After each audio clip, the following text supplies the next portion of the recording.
Permisi, Pak. Saya Cecilia. Tadi saya dihubungi kalau ibuku Mary ditahan di sini. Tanya Cecil pada polisi yang bertugas. Oh, Mary.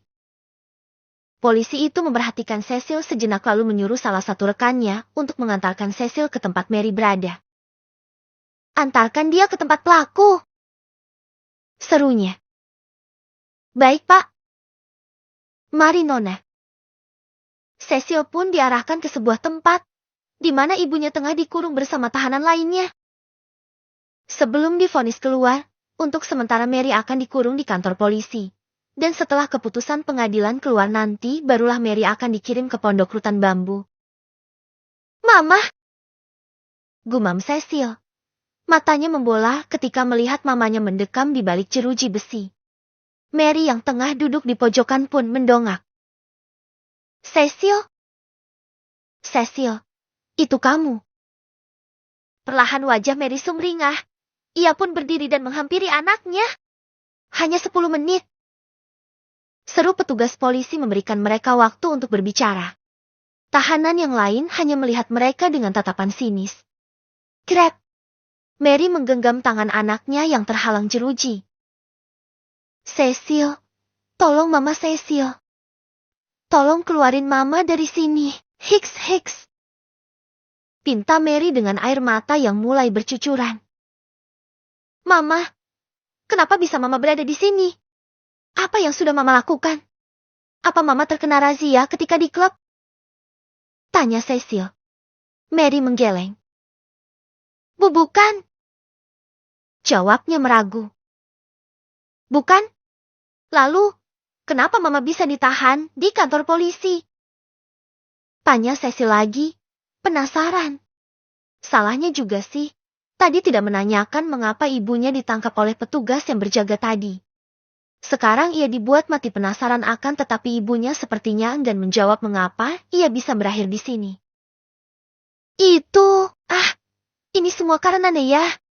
Ya, karena Nea yang menjebak Mama jadinya Mama di sini. Cecil, tolong tebus Mama. Jamin Mama agar bisa keluar dari sini. Sampai akhir Mary enggan memberitahukan hal yang sebenarnya, malah menyalahkan Nea sebagai dalang dirinya ditangkap polisi. Nea, jadi Nea yang membuat Mama ditahan di sini. Dan bodohnya Cecil mempercayai mamanya, termakan mentah-mentah oleh kebohongan Mary. Mary mengangguk. Tapi, dia sudah melakukan apa sehingga Mama bisa ditahan di sini? Mama difitnah apa? Rupanya Cecil mempunyai banyak pertanyaan, dan hal tersebut membuat Mary jadi kesal. Sudahlah, jangan banyak bertanya. Cepat jamin Mama agar Mama cepat keluar dari sini Cecil. Mama, udah gak betah di sini. Mereka semua sudah membuli Mama. Kesal Mary, kemudian mengadu. Cecil melirik ke arah beberapa tahanan yang ternyata masih menatap mereka dengan sinis. Tapi Ma, kira-kira berapa Cecil harus menjamin Mama? Kalau sampai puluhan juta, dari mana Cecil mendapatkan uang itu? Mama kan tahu kalau kita sudah tak punya banyak uang lagi. Mary menahan kesal mendengarnya. Terserah kamu mau mendapatkan uangnya dari mana Cecil. Pokoknya kamu harus bebasin Mama segera. Ucap Mary penuh pemaksaan. Apa kamu tega melihat Mama yang sudah tua ini mendekam di balik jeruji seperti ini? Imbuh Mary, dengan wajah yang memelas. Cecil menghela nafasnya lelah. Ya baiklah. Akan Cecil usahakan. Cecil ingat kalau di rumah masih ada tas-tas mewah milik ibunya. Mungkin Cecil bisa menjual tas-tas itu dan mendapatkan uang dari sana. Waktu sudah habis. Seru petugas. Mary dan Cecil menoleh ke arah petugas polisi tersebut. Wajah Mary pun langsung berubah menjadi murung. Cecil, cepat ya. Mama sangat menderita di sini. Cecil mengangguk. Iya, Ma. Kalau begitu Cecil mau pulang dulu. Pamit Cecil kemudian langsung diantarkan oleh petugas untuk keluar dari sana. Cecil, kau harapan Mama satu-satunya. Gumam Mary dengan sorot mata yang penuh harap. Saya mau bertanya. Cecil kembali ke depan dan bertanya kepada petugas polisi. Ya, tanya apa? Begini, saya ingin menebus ibu saya, Mary. Jadi kira-kira saya harus menebusnya berapa agar ibuku bisa bebas? Tanya Cecilia. Para polisi itu pun tersenyum sembari geleng-geleng kepala. Maaf Nona, kasus ibu Anda yang bernama Mary Sri Astuti itu cukup berat. Jadi tidak bisa ditebus atau dijamin. Jelas polisi tersebut. Bukan tidak bisa dijamin. Akan tetapi karena pengaruh keluarga Mahesa lah yang membuat mereka tidak mau mengambil jalan tersebut. Cecil yang mendengar jawaban polisi pun terperangah. Cukup berat katanya. Memang Nea sudah memfitnah ibunya apa sehingga kasusnya berat dan tidak bisa ditebus. Hah, memang kasus apa yang menyandung ibu saya, Pak? Tanya Cecil, semakin penasaran. Ibu Anda membayar sekelompok preman untuk menculik dan mempes nona muda dari keluarga Mahesa. Dan itu sangatlah berat. Kasus ini akan dinaikkan ke pengadilan. Jika Anda ingin membela ibu Anda bisa menyewa jasa lawyer. Jelas polisi itu lagi. Cecil kaget bukan kepalang, antara terkejut dan juga bingung. Bukankah tadi ibunya bilang ia difitnah? Membayar preman untuk menculik? Gagap Cecil menganga tidak percaya. Dan polisi mengangguk membenarkan. Setelah mendapatkan jawabannya Cecil pun pergi dari sana. Ia pergi dalam keadaan marah dan juga benci. Nea, kau sangat keterlaluan. Bisa-bisanya kau memfitnah ibuku seperti itu. Padahal selama ini kami tidak mengganggumu. Tapi kenapa kamu malah melakukan hal ini kenapa? Ucap Cecil menahan geram. Saat ini ia berada di dalam taksi, tengah menuju ke perusahaan di mana Nea saat ini berada. Ya, Cecil yakin kalau Nea ada di perusahaan. Di mana ruangan Kanaya berada? Tanya Cecil pada resepsionis. Nona Cecil? Dua resepsionis saling pandang, terkejut dengan kedatangan Cecil. Keduanya tahu Cecil karena dulu sudah beberapa kali datang ke perusahaan. Cepat katakan, di mana ruangan Nea? Pekik Cecil dengan nafas yang mulai memburu. Saat ini ia tengah emosi. Ia berpikir Nea telah menjebak ibunya. Ada apa mencariku? Terdengar seruan dari belakang tubuh Cecil. Sontak Cecil menoleh dan mendapati Kanaya yang berdiri dengan menatap tajam dirinya. Cecil menatap sinis pada Kanaya. Kau! Cecil menunjuk tepat ke arah wajah Nea. Nea menaikkan sebelah alisnya. Dasar wanita licik. Kau sudah memfitnah ibuku. Cepat bebaskan ibuku Jampak Nenegram. Hardik Cecilia mulai tak terkontrol. Ia sama sekali tidak peduli dengan pandangan orang-orang kepadanya. Toh dia sudah hancur. Semuanya sudah tidak bersisa. Persepan dengan adab dan sopan santun. Nea tersenyum sinis.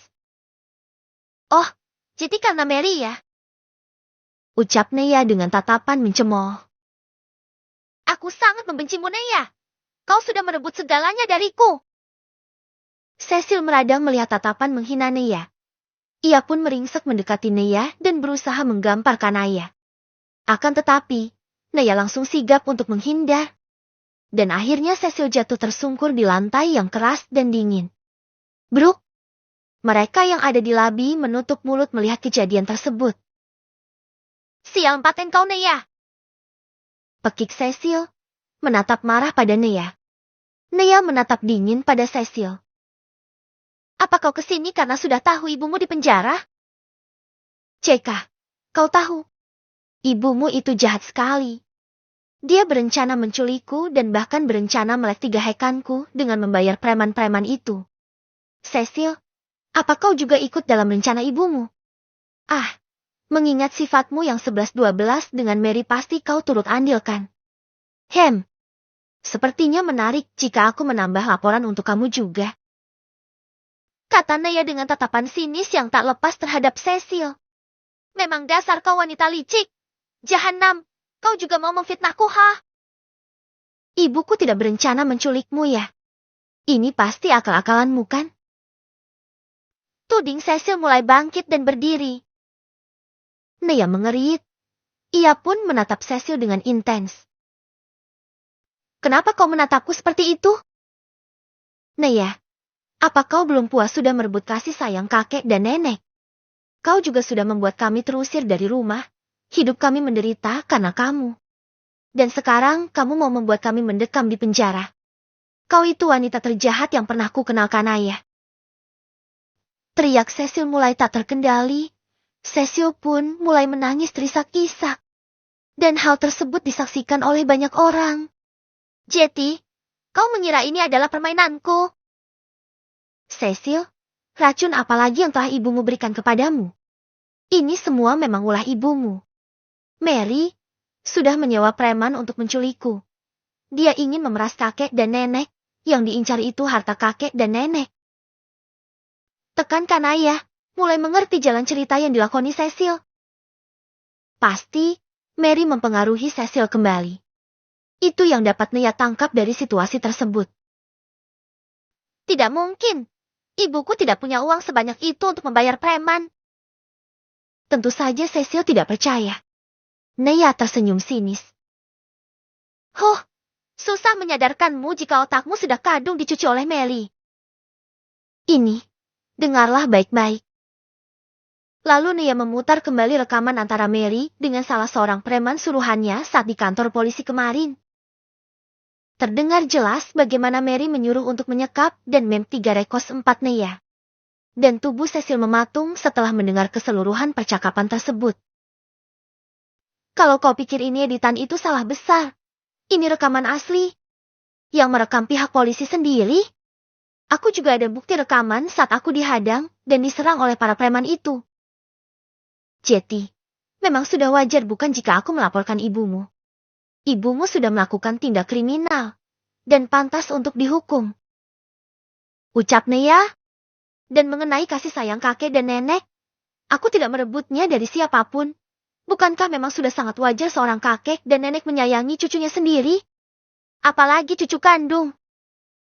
Harusnya aku yang marah dan benci kepadamu, Cecil. Di saat aku dan orang tuaku hidup susah dan menderita di kampung, kau di sini menikmati semua kasih sayang serta fasilitas yang harusnya itu milikku. Jika harus membenci, akulah yang marah dan membencimu. Bukan kamu. Dan, satu lagi. Kamu sendirilah yang membuat kakek dan nenek hilang respek terhadapmu. Kau membuat mereka kecewa. Padahal niat mereka ingin kita akur. Aku pun tak ingin bermusuhan denganmu. Tetapi sejak dari awal kau memusuhiku. Kau terusir karena tingkahmu sendiri, Cecil. Jetty, jangan salahkan aku. Imbun dia lagi.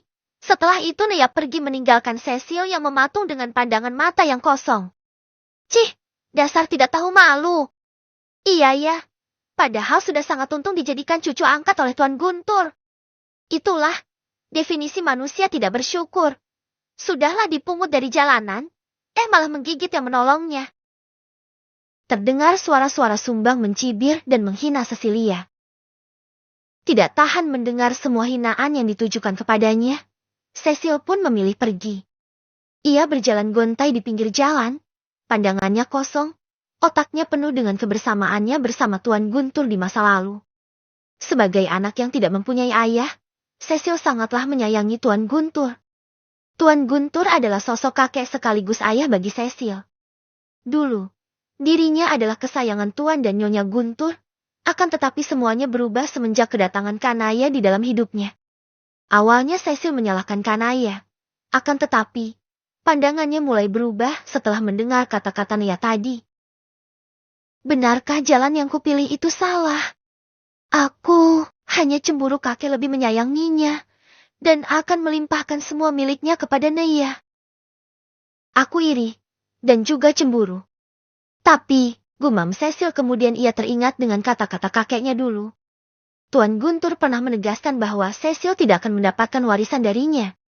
Cecil pun terduduk mengingat hal itu. Sejak awal kakek tidak pernah berniat mewariskan hartanya kepadaku. Jetty, aku memang tidak setahu diri itu ya? Gumam Cecilia, sepertinya gadis itu mulai sadar. Mama sudah membohongiku. Dan selama ini, Mama jugalah yang berkoar aku yang berhak mendapatkannya. Benar kata mereka. Kami harusnya bersyukur karena kakek dan nenek menyayangiku. Tapi, Mama selalu menanamkan kebencian di diriku untuk merebut semuanya. Ini semua karena Mama yang serakah. Cecil sudah bisa meresapi semuanya.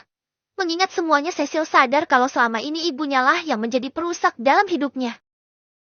Harusnya ia hidup dengan nyaman di bawah kasih sayang Tuan Guntur dan menjadi saudara angkat Kanaya.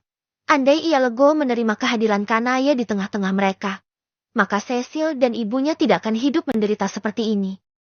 Dan sekarang, hidupnya luntang-lantung tidak jelas, tinggal di sebuah kontrakan kecil dengan uang yang pas-pasan. Belum lagi ibunya yang ditahan di kantor polisi. Mengingat itu, apa yang harus ia lakukan? Akan sangat susah membebaskan ibunya. Buktinya terlalu kuat. Mau menyewa lawyer pun belum tentu bisa menang. Hanya akan membuang-buang uang saja. Bukankah lebih baik uang yang ada ia buat buka usaha? Aku akan jual semuanya dan membuka usaha. Mama, maaf. Sepertinya kau harus membayar semua kesalahanmu di penjara. Cecil sudah sadar sepenuhnya. Ia sudah memutuskan tidak akan membela ibunya itu. Orang yang salah memang patut dihukum. Beruntung dirinya tidak ikut dilaporkan oleh Neya. Mengingat Neya masih mempunyai kartu as kejahatan dirinya dan juga Mary. 1 bulan telah berlalu. Mary meraung-raung histeris setelah mendapat vonis dari pihak pengadilan. Ia dijatuhi hukuman 25 tahun penjara. Ia terkena pasal berlapis, yakni pembunuhan berencana serta pemerk S4N berencana. Cecil, kemana saja kau selama ini? Kenapa kau tidak menyewakan ibu seorang pengacara, Bentak Mary menatap nyalang pada putrinya. Sejak hari itu, Cecil tidak pernah datang menjenguk Mary. Tapi sebenarnya Cecil selalu hadir di setiap persidangan Mary. Akan tetapi Cecil selalu bersembunyi. Cecil ingin melihat semuanya, dan terbukti jelas ibunya lah dalang dari semuanya.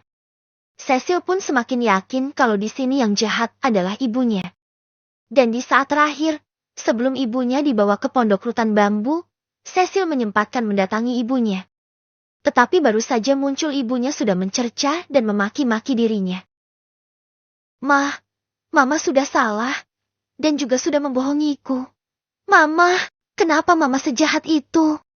Mama berencana menculik, menyuruh preman untuk mem 3 Reko Sempat dan akan membunuh Neya. Lirih Cecil menatap nanar pada ibunya. Dia memang pantas untuk dibunuh, Cecil. Karena kehadirannya menghalangi rencana kita untuk menguasai harta Mahesa. Sampai akhir Mary masih belum sadar dari kesalahannya. Cecil menggeleng pelan. Dari kejauhan, Neya beserta kakek dan neneknya memperhatikan mereka berdua. Mama, jika Mama tidak seperti ini, kita bisa hidup bersama dengan nyaman, Mah. Walau tidak mendapatkan semua harta, setidaknya kita berkecukupan. Lirih Cecil mulai terisak. Beberapa bulan menjalani kerasnya hidup, perlahan Cecil mulai bisa menghargai. Gadis itu sudah mulai sadar kalau apa yang ia lakukan dahulu itu salah. Kau ini bicara apa? Kau itu berhak mendapatkan semua harta mereka. Selama ini kaulah yang menjadi cucu mereka, bukan Neya. Orang baru yang dari kampung dan merebut segalanya dari kita. Cecil, kau harus balaskan dendam Mama. Bukan keinginan lagi, tetapi Mary sudah terosepsi dengan harta Tuan Guntur yang melimpah ruah itu. Sudah cukup, saatnya pergi. Ucap polisi kemudian menggelandang Mary menuju ke mobil polisi. Cecil sendiri mematung, menatap kepergian ibunya yang dibawa oleh para polisi. Sudah, ayo pergi. Jangan mengulang kesalahan yang sama lagi. Abaikan dia. Ingat, dia bukanlah siapa-siapa bagi kita. Ucap Nyonya Ruby memperingati suaminya. Tuan Guntur pun tersadar, kemudian mengangguk. Ayo sayang, kita kembali. Semuanya sudah selesai. Mary sudah dihukum sebagaimana mestinya. Jika kelak Cecil berencana jahat lagi, maka nenek tidak segan-segan juga menjebloskannya ke penjara. Ini semua karena kakekmu. Nenek masih menahan diri untuk tidak melaporkannya juga. Seru Nyonya Ruby kepada cucunya. Lalu ketiganya pun pergi meninggalkan Cecil yang tengah hancur sendirian. 3 hari menjelang pernikahan. Kau mau apa? Tanya Nea, menatap tajam pada Cecil yang duduk di depannya. Cecil mengirim pesan ingin bertemu dengannya, dan Nea menyanggupi. Dan disinilah mereka berada, duduk bersama di sebuah kafe yang sudah cukup terkenal. Nea. Cecil nampak gugup, dan Nea terus menatapnya. Aku cuma mau minta maaf sama kamu. Cicit Cecil. Mata Nea menyipit mendengar permintaan maaf dari Cecil. Maaf. Nea mendesis. Dan Cecil mengangguk. Maaf untuk semuanya. Kini aku sudah sadar. Aku salah. Aku salah telah memusuhimu. Aku minta maaf. Kamu benar. Memang kamu berhak disayang kakek dan nenek serta mendapatkan semua warisan, karena kamulah keturunan kandung mereka. Aku memang tidak tahu diri. Dan aku kesini mau meminta maaf dan juga mengucapkan selamat. Selamat karena sebentar lagi kamu dan Pak Dokter akan menikah. Semoga pernikahan kalian bahagia ya. Menjalani hidup yang keras, sendirian dan tanpa adanya teman, kini Cecil sudah sadar sepenuhnya. Dan Cecil mengucapkan selamat lebih awal karena dirinya tidak bisa datang di pernikahan Nea. Ia malu jika hadir dan bertatap muka dengan semua orang, terutama Tuan dan Nyonya Guntur. Kau mendoakan agar pernikahanku bahagia. Bukankah kau juga menyukai Dokter Adrian? Tanya Nea. Cecil menggeleng. Memang sempat menyukainya, tapi belum cinta. Aku menyukainya karena ia tampan dan kaya. Dulu aku berpikir akan sangat menguntungkan jika bersuamikan orang kaya. Dokter Adrian hanyalah salah satu target calon suami idamanku. Jelas Cecil. Aku berharap kamu memang sudah benar-benar sadar Cecil. Kata Nea, sorot matanya mulai melembut, tidak setajam tadi. Cecil mengangguk. Kalau begitu aku permisi. Oh ya? Ini ada hadiah kecil dariku. Bagaimanapun juga, kita pernah jadi saudara. Walau cuma sebentar akan tetapi, aku cukup senang karena pernah merasakan punya saudara. Cecil meletakkan sebuah kotak kecil di meja lalu mendorongnya tepat di depan Nea. Aku pergi, Cecil pun pergi dengan perasaan yang lega. Nea menatap cukup lama kotak kecil tersebut.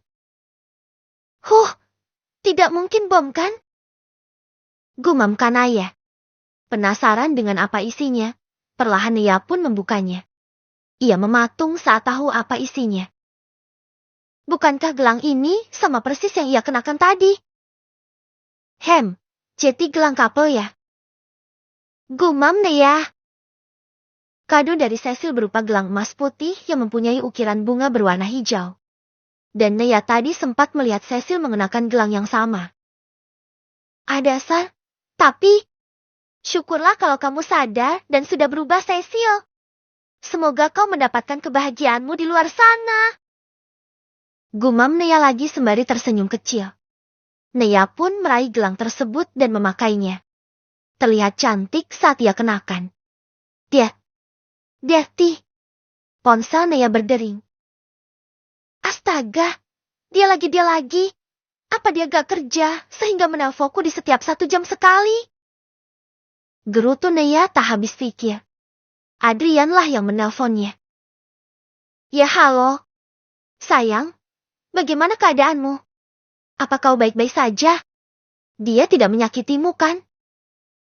Cerca Rian bertanya.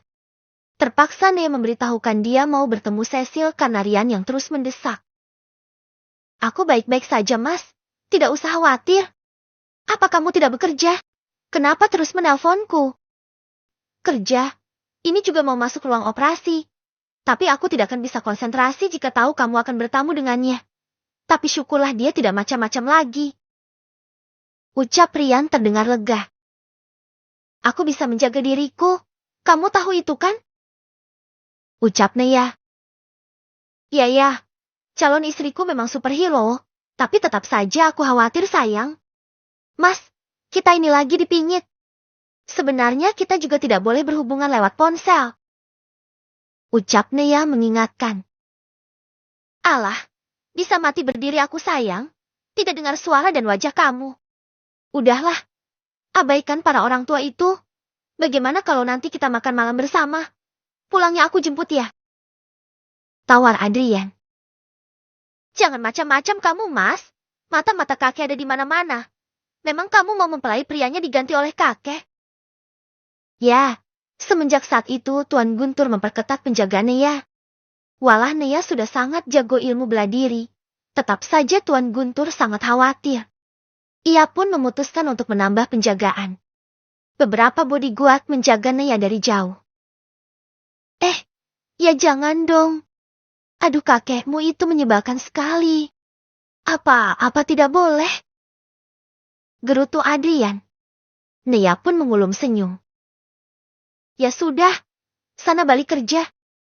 Katanya mau operasi orang kan?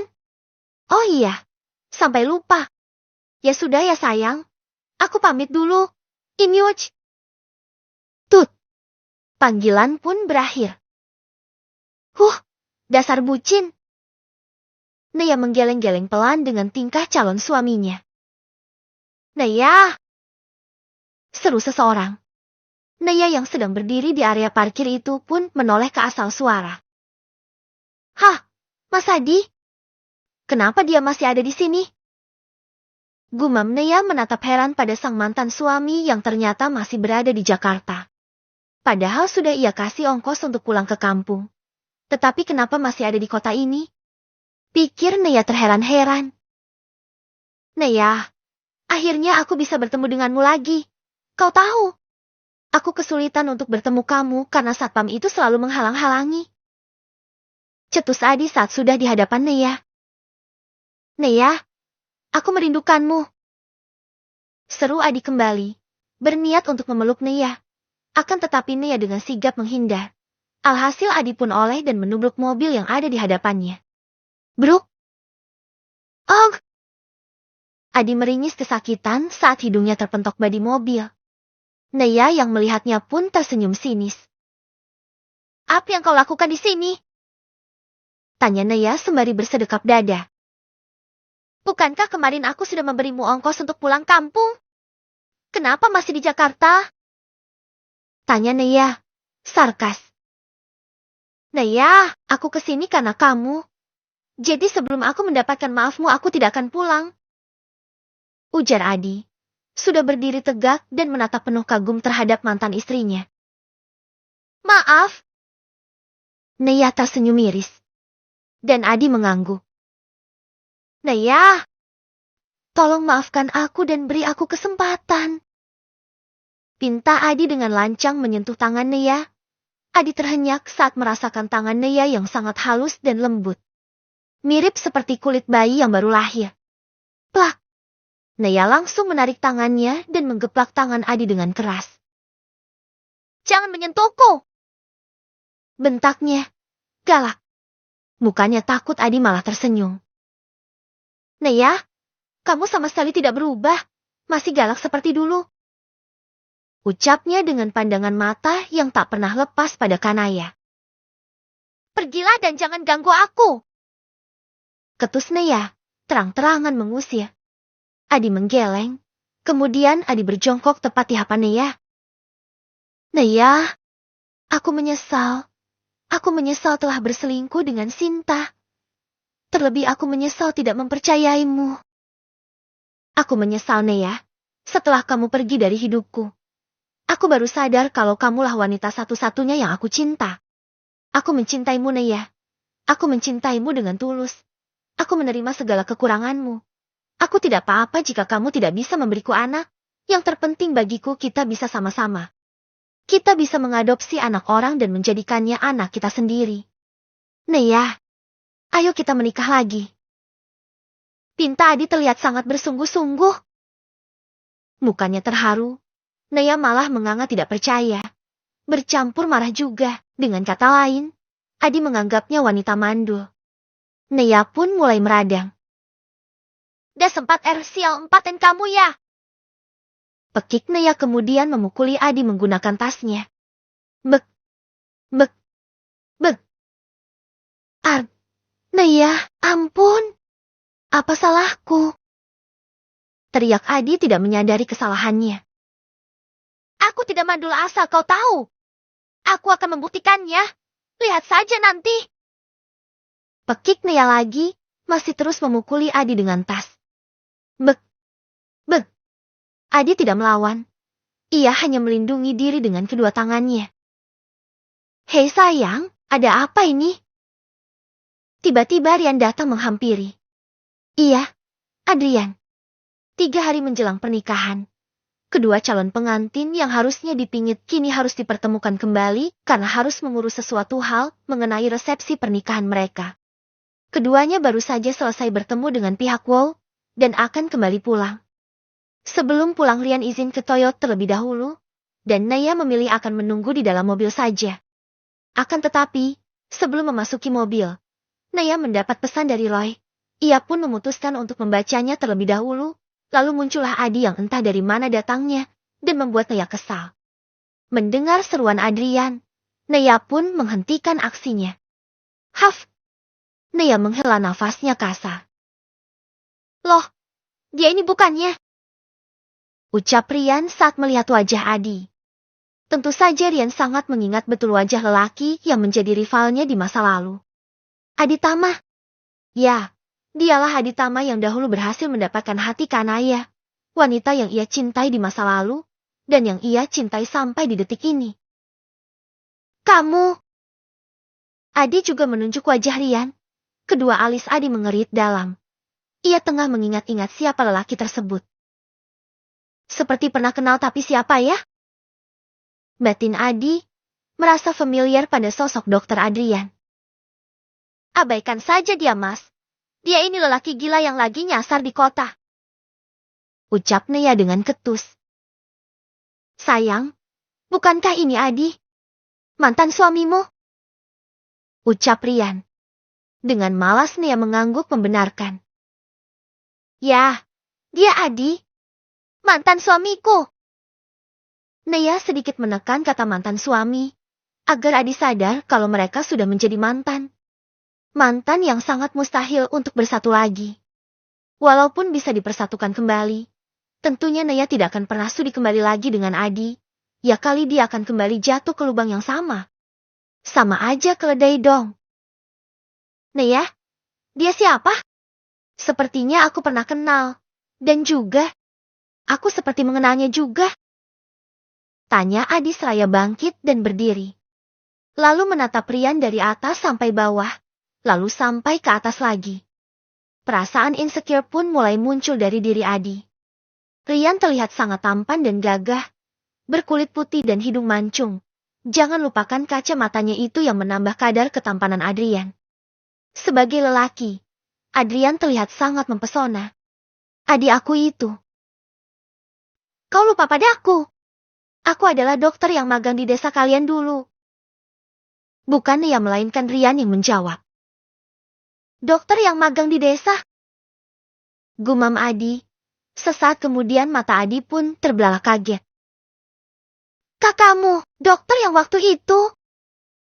Gagap Adi seraya menunjuk wajah Adrian. Hei Bung, jangan menunjuk, tidak sopan. Rian langsung menegur, dan menurunkan jari telunjuk Adi yang sudah tidak sopan menunjuk wajahnya. Kau dokter yang waktu itu kan? Yang pernah menjadi rivalku. Tanya Adi menatap syok pada Adrian. Rian mengangguk kecil. Ya kau benar. Sahut Adrian membenarkan. Kenapa kalian bisa bersama? Adi menatap mereka berdua. Nea dan Adrian terlihat sangat serasi di matanya. Krep. Nea merangkul lengan calon suaminya tepat di hadapan Adi. Kenapa tidak bisa? Namanya juga jodoh. Ucap Nea sembari tersenyum sinis, sengaja memamerkan kebersamaannya dengan Adrian di hadapan mantan suami. Adi mengepalkan kedua tangannya. Pak dokter, apa Anda sudah tidak waras? Banyaknya wanita di dunia ini, kenapa Anda malah memilih Nea lagi? Kau tahu, dia itu sudah menjadi bekas saya. Dan dia itu mandul. Tidak bisa memberimu anak. Lebih baik kau lepaskan saja dia. Ucap Adi mulai kurang ajar. Naya, kembalilah padaku. Hanya aku yang bisa menerima keadaan dan kekuranganmu. Apa kau tidak malu bersanding dengannya? Dia itu seorang dokter. Sangat tidak pantas kamu bersanding dengan lelaki sesempurna itu. Kau itu banyak kekurangan, dan hanya akulah yang pantas bersamamu. Kita akan saling melengkapi, Naya. Imbu Adi lagi. Setelah selesai mengatakan itu semua, Adi mendapatkan sebuah bogeman mentah. Bukan Naya melainkan dari Adrian. Jaga kata-katamu itu. Lelaki pecundang sepertimulah yang tidak pantas bersanding dengan Kanaya. Berang Adrian. Oh! Adi meringis kesakitan. Pukulan Adrian tidaklah main-main. Rahangnya serasa tergeser dari tempatnya. Apa jangan-jangan kalian sudah lama berselingkuh? Makanya waktu itu kau melayangkan gugatan cerai. Tidak kusangka, ternyata kau sama saja. Wanita murah 4N, lan 3. Rupanya Adi masih belum kapok, malah mulai menuduh yang tidak-tidak tentang Naya. Adrian yang mendengar calon istrinya dihina sedemikian rupa oleh Adi pun semakin murka. Ia mulai mengangkat tangan, siap menghajar Adi untuk diberi pelajaran. Akan tetapi, sebuah tangan menghalanginya, lantas ia menoleh, dan menatap Naya lah orangnya. Biar aku saja, desis Naya. Setelahnya Naya pun maju satu langkah, kemudian menatap Adi dengan tatapan sinisnya. Kau mau melempar batu sembunyi tangan? Jelas-jelas kau yang bersalah. Kau selingkuh dan kau juga yang menjatuhkan talak kepadaku. Bahkan talak yang kau jatuhnya lebih dari 4 kali. Secara agama kita sudah sah bercerai. Aku menggugatmu hanya untuk memperjelas statusku. Karena aku yakin, orang pelit sepertimu akan eman mengeluarkan uangnya untuk mengurus perceraian. Dan apa tadi katamu? Aku selingkuh. Apa menurutmu aku menikah dengan orang di masa lalu setelah kita bercerai itu dikatakan selingkuh? Hati-hati, jaga mulutmu yang busuk itu, atau aku akan melaporkanmu atas tindak pencemaran nama baik dan juga fitnah. Kita berada di parkiran mobil sekarang, dan di mobil kami. Naya menunjuk mobil Adrian. Ada kamera yang merekam kita dari tadi. Itu bisa kujadikan sebagai barang bukti untuk menjebloskanmu ke penjara. Imbu Naya lagi, memberi ancaman kepada Adi. Adi mematung mendengar semua ucapan Naya. Tubuhnya mulai bergetar. Naya kembali mendekati Adi, dan plak! Ia menampar wajah mantan suaminya itu. Sedari tadi aku sudah menahan diri, tetapi mulutmu yang lemes itu sudah sangat keterlaluan. Aku tidaklah mandul seperti yang kau tuduhkan. Aku sudah memeriksakan diriku dan hasilnya aku subur. Jika kau bertanya mengapa dulu kita tidak mempunyai anak, aku beritahu. Dulu, aku sengaja meminum pil kontrasepsi. Aku sengaja menunda kehamilan karena waktu itu aku pikir hidup kita sangatlah kekurangan.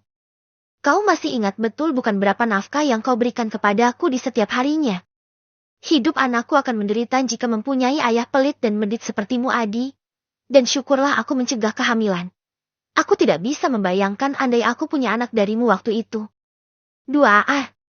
Adi seperti terkena sambaran petir saat mendengar Naya sengaja mencegah kehamilan di saat mereka masih bersama dulu. Ya Jetty, kau memang sengaja tidak ingin punya anak waktu itu. Ya, sekarang kau sudah tahu faktanya kan? Pergilah dan jangan pernah temui aku lagi. Kita sudah selesai sejak lama. Kita juga tidak ada ikatan apapun lagi. Jadilah orang seperti tidak pernah kenal jika tak sengaja bertemu. Aku sudah menghapus semuanya tentangmu Adi. Bagiku kau adalah mimpi terburukku. Tidak ada kebahagiaan apapun selama aku menjadi istrimu. Aku sudah melupakanmu sejak lama. Pergi jangan pernah muncul lagi di hadapanku. Ucap Naya lagi lebih tegas. Ayo sayang, kita pergi. Naya langsung menggandeng Adrian dan mengajaknya memasuki mobil mereka. Adi terdiam mematung. Pandangannya kosong. Sejak awal ternyata Naya tidak mau punya anak darinya. Itu sebuah fakta yang sangat menyakitkan bagi Adi. Kini tinggal Adi sendirian di parkiran mobil. Wajahnya terlihat sangat lesu dan juga tidak bersemangat. Ia kecewa mendengar fakta kalau Naya tidak mau punya anak darinya. Padahal dulu ia sangatlah menginginkan anak dari Naya. Karena alasan itu jugalah ia memutuskan berselingkuh dengan Sinta. Awalnya Adi hanya memanfaatkan Sinta untuk bisa memiliki keturunan. Cintanya tetap utuh untuk Nea. Sedangkan untuk Sinta hanya beberapa persen saja. Tetapi, ternyata Nea memang sengaja menunda kehamilan. Sebuah fakta yang sangat melukai Adi dan harga dirinya. Terkutuk kau Nea. Jadi selama ini kau sengaja menunda kehamilan. Argogo. Adi mengumpat dan berteriak frustasi. Andai kita punya anak, aku tidak perlu berselingkuh dengan Sinta. Dan kita masihlah menjadi suami istri yang bahagia. Aku tidak perlu merasakan susahnya jualan keliling. Tidak merasakan sakitnya dikhianati istri dan bapakku. Kau punya banyak warisan dan hidup kita akan semakin bahagia. Tapi, kau telah membohongiku Nea. Kaulah penyebab hancurnya hidupku saat ini. Aku tidak terima. Aku tidak akan terima hal ini Nea. Kau harus bertanggung jawab untuk kehidupanku yang sudah hancur lebur ini. Aku tidak akan membiarkanmu berbahagia dengannya. Tidak akan. Selamanya kau itu milikku Nea. Hanya aku yang berhak memilikimu. Adi meraung histeris. Ia menyalahkan Nea atas semua kesialan di dalam hidupnya itu. Memang sakit Adi ini. Nea yang menjadi korban. Tetapi dirinya yang merasa tersakiti dan merasa dialah korban yang sebenarnya. Setelah meluapkan amarahnya dengan berteriak tidak jelas, Adi pun pergi. Ia berjalan lunglai menyusuri pinggir jalan raya, dan tujuannya adalah halte bus. Ya, kemana-mana Adi hanya naik angkot ataupun ojek. Ia tidak pernah naik taksi dengan alasan ongkos yang terlalu mahal. Kini ia sudah sampai di halte bus. Keadaan cukup ramai. Mereka semua menunggu bus yang akan lewat. Adi menatap perempuan yang ada di depannya. Perempuan tersebut memakai tas yang cukup besar, dan disampirkan di bahu kiri. Adi menoleh ke kanan dan ke kiri. Terlihat orang-orang sedang sibuk dengan ponsel masing-masing. Begitupun dengan wanita yang akan menjadi targetnya itu. Dirasa keadaan aman terkendali, Adi mulai mengeluarkan silet dari saku jaketnya. Ia perlahan mendekat dan berdiri sedikit mepet dengan wanita tersebut. Sesaat, perlahan Adi mulai menyilet tas kulit wanita tersebut.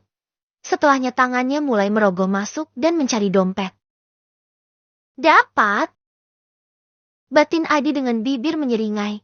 Tangannya beraksi tetapi mata tetap mengawasi sisi kanan dan kirinya. Hidup keras dan sendirian di kota yang besar ini. Tanpa identitas dan juga uang yang pas-pasan. Ditambah keinginan Adi yang masih ingin mendapatkan Nea, Adi memutuskan untuk tetap tinggal. Dan Adi mulai mencopet untuk keberlangsungan hidupnya. Dan beberapa minggu terakhir ini, Adi selalu berhasil dan tidak pernah ketahuan. Akan tetapi, sepertinya hari ini menjadi hari tersial Adi. Adi hampir saja berhasil, tetapi wanita yang menjadi korbannya bergerak hendak mengambil sesuatu dari dalam tasnya. Wanita itu pun terkejut saat mendapati tangan seseorang di dalam tas. Ia menoleh ke belakang dan, "Apa yang kau lakukan?" Pekik wanita itu. Adi kaget dan matanya terbelalak. Semua orang menoleh dan memperhatikan keduanya. Wanita itu menarik tas yang di mana tangan Adi masih berada di dalamnya. "Copet! Tolong, dia hendak mencopet dompetku." Wanita itu mulai berteriak meminta pertolongan. Adi mundur perlahan, sembari mengangkat tangan. Tidak, ini salah paham." Adi berusaha mengelak. "Salah paham bagaimana? Jelas-jelas tanganmu ada di dalam tasku. Kau telah merobeknya. Dasar pencuri, copet!" Teriak wanita itu lagi dengan menggebu-gebu. Sontak saja, mereka semua pun langsung menyerbu Adi dan memukulinya secara membabi buta. Mereka terdiri dari pria dan juga wanita, terus memukuli Adi sampai Adi babak belur dibuatnya.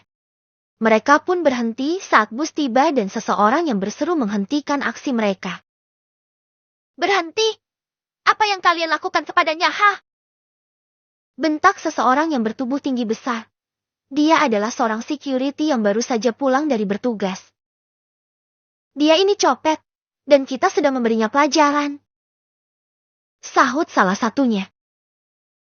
"Tapi ya tidak keroyokan begini. Lihatlah dia sudah babak belur dan lemas begitu. Itu makanya kalian main hakim sendiri." Bentak lelaki berkepala pelontos tetapi berkumis tebal itu. Biasa orang-orang memanggilnya Pak Kumis. Dia memang pantas dihajar. Orang sepertinya yang membuat resah masyarakat. Geram salah satu orang yang pernah menjadi korban copet seseorang. Ya sudah, ya sudah. Pokoknya sekarang kalian berhenti. Dia sudah seperti itu. Jika kalian lanjutkan, dia bisa mak. Dan kalian yang akan rugi. Lebih baik kita bawa saja ke kantor polisi. Seru Pak Kumis. Ya, itu lebih baik. Orang sepertinya pantasnya dipenjara saja. Aksinya sangat merugikan masyarakat. Mereka pun memutuskan membawa Adi ke kantor polisi terdekat. Dengan bukti dan banyaknya saksi, Adi pun langsung dijebloskan ke penjara. Si sampah masyarakat, kau diamlah di sana sampai tahun depan. Sentak sipir yang mengantar Adi ke dalam sel, setelahnya sipir pun pergi. Adi yang masih merasa kesakitan itu pun terduduk di pojokan, meratapi dirinya yang mendekam di balik jeruji besi. Sial sekali hidupku. Kenapa aku malah dipenjara seperti ini? Tahun depan katanya. Padahal ini juga baru awal tahun. Gerutu Adi sembari meringis menahan sakit di wajah dan bibir yang terasa bengkak dan sobek itu. Kau tidak apa-apa? Tanya Adrian saat sedang mengantarkan Nia pulang. Jangan khawatir. Aku sudah terbiasa dengan sikapnya yang di luar nurul itu. Aku baik-baik saja, Mas. Hanya saja apa? Rian menoleh dan menatap Nia lagi. Hanya saja, rasanya menyesal sekali. Mengapa dulu aku memilihnya ya? Kalau ujung-ujungnya kita akan menikah begini. Aturan dulu yang kuterima kamu saja. Kamu pernah merasa seperti dijadikan ban serep olehku gak sih, Mas? Aku malah takut loh. Kamu merasa seperti itu. Tanya Nia. Tidak sih. Tapi kenapa kau berbicara seperti itu? Cara bicaramu seperti dulu kau menyukaiku saja. Emang iya kok. Dulu aku suka sama Pak Dokter. Nia mulai mengaku, lebih tepatnya keceplosan. Sontak Nia pun langsung menutup mulutnya rapat-rapat. Wajahnya mulai memerah, dan ia berusaha menyembunyikannya dengan memalingkan wajahnya ke arah jendela. Apa kamu bilang? Jetty, dulu itu kamu juga suka padaku? Tanya Rian terlihat antusias. Sepertinya begitu. Sahut Nia dengan gugup. Kik. Rian menghentikan mobilnya di pinggir jalan, lalu menatap Nia dengan intens. Kalau dulu kau juga suka padaku, kenapa kau malah memilih lelaki sinting itu, Nia? Kau tahu? Kau telah membuatku ikut J3. Lah. Ungkap Rian. Karena waktu itu aku berpikir tidak pantas denganmu, Mas. Kamu seorang dokter. Dan aku. Kamu tahulah seperti apa aku di masa lalu. Aku berpikir jalan kita akan susah di masa itu. Seperti yang ada di sinetron-sinetron itu loh. Yang dimana orang tuamu yang dari kalangan kaya tidak akan menyukaiku yang cuma gadis desa. Cinta yang terhalang restu itu tidak akan berhasil, Mas. Tapi kamu salah, Nia.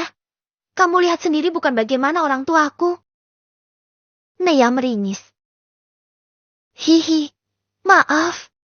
Sepertinya drama ikan ngesot sudah mencemari otakku di masa lalu. Pandangan Rian melembut. Ia menyentuh pipi Nia dan mengusapnya dengan lembut. Dulu aku frustasi kamu tinggal menikah dengan yang lain. Tapi sekarang aku sangat bersyukur. Aku mencintaimu, Nia. Menerima apapun keadaanmu. Sebelum berpisah lagi, boleh minta sedikit ya? Ucap Rian penuh harap. Minta sedikit? Minta apa? Nia mengerit bingung. Cup. Tanpa aba-aba, Rian langsung mengecup bibir Nia. Mata Nia sontak terbelalak kaget. Ia hendak menjauh akan tetapi Rian langsung menekan tengkuknya. Rian pun memperdalam ciumannya. Semakin lama Nia pun terhanyut dan mulai membalas ciuman manis dari Adrian. Setelah beberapa saat, Adrian melepas tautannya setelah dirasa keduanya hampir kehabisan nafas. Terima kasih atas transferan energinya. Aku sudah siap dipingit lagi denganmu, sayang. Ucap Adrian. Nia menggeleng kecil. Dasar, dokter mesum. Hari yang ditunggu-tunggu Adrian dan Kanaya pun tiba. Hari ini adalah hari pernikahan Nea dan Rian. Akad akan dilaksanakan di kediaman Tuan Guntur. Dan kini Nea baru saja selesai didandani oleh MUA terkenal. Bersinar sekali pengantin kita ini. Kau, cantik sekali Nea. Aku saja sebagai wanita bisa jatuh cinta padamu. Celetuk Nanda, memuji sahabatnya. Oh, merinding aku mendengar ucapanmu Endea. Sana jauh-jauh dariku. Hus-hus. Nea memeragakan tangannya mengusir Nanda. Hahaha. Bukannya pergi Nanda malah terbahak-bahak. Ketawanya pun nular. Petugas MUA yang masih di sana pun ikut terpingkal-pingkal. Kedua sahabat itu jika sudah bersama memang ada-ada saja tingkahnya. Dan khusus pernikahan Nea, Nanda dan keluarga kecilnya dan juga beberapa tetangga Nea yang di kampung. Tak lupa para karyawan di Kanaya Mart juga diberangkatkan ke kota untuk ikut menghadiri pernikahan Nea. Bagi Nea, mereka semua adalah keluarga. Di saat ia sebatang kara di kampung itu, hanya mereka yang selalu ada untuknya. Dan tidak ketinggalan beberapa bestinya di kampung mantan suami. Beberapa ibu-ibu yang dulunya selalu menyemangati dan mendukung Nea. Nea juga mengundang mereka. Ia bahkan menyewa sebuah rumah untuk ditinggali sementara para sahabatnya itu. Ceklek. Pintu kamar Nea dibuka. Nampaklah sosok Nyonya Ruby yang tak kalah cantik dan anggun di usia senjanya itu. Sudah selesai? Ayo turunlah. Mempelai pria sudah datang. Seru Nyonya Ruby. Deh. Mendadak, Nea menjadi sangat gugup. Aduh Endea, kok gue grogi banget ya? Keluh Nea sembari menggenggam tangan Nanda erat-erat. Cih, kayak yang pertama kali aja. Udah pernah jadi mantan juga kan? Harusnya pede dong. Bukannya menenangkan Nanda malah mencibir dan membuat Nea jadi kesal. Tapi kan orangnya beda Endea. Dan yang ini jauh lebih deg-degan. Jantungku rasanya udah mau copot dari sarangnya. Celoteh Nea melirik sini sahabatnya. Oh berarti dengan yang Ono waktu itu cintamu kurang maksimal Nei. Makanya sekarang jauh lebih maksimal. Balas Nanda mulai ngawur. Oh tapi ini gimana dong Besti? Sumpah gue gemeteran ini. Lo mau gak gantiin gue? Saking gugupnya Nea sepertinya otaknya mulai konslet. Andai gue gak punya Dimas dan Alif, dengan senang hati gue bakalan gantiin Elone di pelaminan. Sayangnya gue udah punya buntut 2. Tanggap Nanda yang juga sama konsletnya. Habis, ketampanan Adrian di atas rata-rata sih. Jetty membuat Nanda ingin menjadi pelakornya. Kalian ini sedang apa? Ayo cepat bangun. Akan segera dimulai. Seru Nyonya Ruby menghentikan keduanya. Baik nenek. Nanda pun langsung membantu Nea berdiri. Dengan perasaan yang campur aduk, Nea pun mulai berjalan menuruni anak tangga. Di sisi kanan dan kiri ada Nanda dan juga nenek yang mengapit dirinya. Dan hal tersebut sedikit membuat Nea lebih tenang. Di bawah sana, Adrian menatap tanpa berkedip pada calon istri yang sedang menuju ke arahnya. Lelaki tersebut terpesona dengan kecantikan sang calon istri. Kanaya terlihat sangat cantik dengan balutan kebaya putih. Dengan paes berteman Putri Solo membuatnya terlihat anggun. Semua tamu undangan yang terdiri dari kerabat dekat, tetangga satu komplek dan sebagiannya sahabat-sahabat Nea itu juga terpesona dengan kecantikan dan keanggunan Nea. Pantas anakmu tergila-gila padanya mah. Ternyata calon mantu kita memang secantik itu. Bisik Pak Hendra pada istrinya. Papa benar. Nea sangat cantik. Sahut Budayena, yang sama terpesona dengan kecantikan sang calon mantu. Perlahan tapi pasti, kini Nea sudah sampai di tempat Rian berada, lalu Nea diinstruksikan untuk duduk berdampingan didamping mempelai pria, dan duduk tepat berhadap-hadapan dengan penghulu. Deh. Jantung Nea semakin tak terkendali saat sudah duduk di hadapan semua orang. Terutama di depan penghulu yang akan menikahkan mereka. Sayang, kau cantik sekali. Bisik Rian memuji. Nea hanya melirik saja, enggan untuk menoleh ataupun menatap calon suaminya. Bukan apa, Ia hanya sedang gugup bercampur malu. Ia pun menunduk, berusaha menyembunyikan rona di wajahnya. Untung saja make-upnya cukup tebal. Jadi wajahnya yang mungkin sudah semerah tomat itu tersamarkan. Sudah siap? Bisa kita mulai sekarang. Seru penghulu memecah ketegangan yang dirasakan Neya. Si siapa? Kini giliran Rian yang menjadi gugup. Lelaki itu mulai mengeluarkan keringat dingin. Hei Rian, menjalani operasi dan bedah membedah jantung saja kau tidak gugup. Tetapi kenapa sekarang kau terlihat gugup sekali? Hahaha. Celoteh salah satu sepupu Adrian. Lainnya namanya. Hahaha. Bener banget. Seorang Adrian sang dokter jantung bertangan dingin ternyata bisa gugup juga di depan penghulu. Sambung yang lain. Mereka pun mulai menggoda dokter muda itu. Rian mendengus kesal mendengar godaan para sepupu dan kerabatnya itu. Ses, sudah. Acara sudah mau dimulai. Kalian diamlah. Cetus Budai Ena menerus para keponakannya itu. Mereka pun diam. Dan penghulu memulai acara. Setelah melafalkan doa-doa, kini dilakukanlah ijab kabul. Saudari Adrian Mahendra, bin Bapak Mahendra, saya nikahkan dan saya kawinkan kau dengan Ananda Kanaya Putri Mahesa binti almarhum Bapak Hanif Kuswoyo dengan mas kawin sebuah rumah merah yang terletak di perumahan XX. Emas murni seberat 100 gram dan juga uang tunai senilai 22.125.000 rupiah dibayar tunai. Ucap penghulu mengucapkan ijab. Lalu dibalas Rian dengan mantap. Saya terima nikah dan kawinnya Kanaya Putri Mahesa binti almarhum Bapak Hanif Kuswoyo dengan mas kawin tersebut dibayar tunai. Dengan satu tarikan nafas Adrian menjawab kabulnya dengan lantang dan juga lancar. Bagaimana para saksi? Sah? Tanya penghulu kepada para saksi dan semua orang. Sah. Seru saksi dan semua orang yang menyaksikan. Alhamdulillah wa syukurillah. Lalu dilanjutkan dengan doa-doa yang dipanjatkan untuk Allah Subhanahu wa Ta'ala. Selesai berdoa, dilanjut dengan penandatanganan surat nikah dan surat-surat lainnya. Tak lupa momen tersebut diabadikan oleh kameramen yang sengaja disewa untuk dokumentasi dan kenang-kenangan acara spesial tersebut. Sekarang kalian sudah sah menjadi suami istri di mata agama dan negara. Sekarang ayo cium tangan suaminya. Seru penghulu. Dengan malu-malu Neya pun meraih tangan Rian dan menciumnya dengan taksim. Lalu dibalas Rian dengan mencium kening Kanaya. Cukup lama, Adrian sangat meresapi momen tersebut. Bahkan Arin sampai menitikan air mata. Lelaki tersebut merasa tidak menyangka bahwa ia bisa mempersunting juga wanita yang telah lama ia cintai itu. Bisa dilanjut nanti malam ya?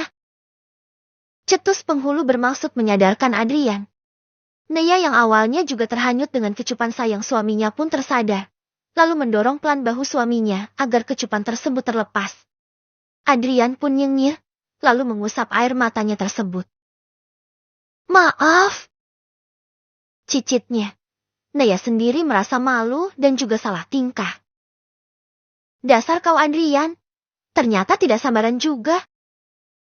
Keke yang lain mulai menggoda. Acara pun berlanjut dengan berfoto-foto dengan sanak saudara dan para tetangga. Teman dan semuanya tidak ketinggalan. Selamat ya Nei. Akhirnya kamu mendapatkan kebahagiaanmu juga. Seru salah satu ibu-ibu yang menjadi besti Neya ketika tinggal di rumah Bu Indah dulu. Iya Bu Suci, terima kasih banyak. Mas, kenalin mereka ini teman-teman aku yang selalu mendukung aku di saat aku kesusahan dulu.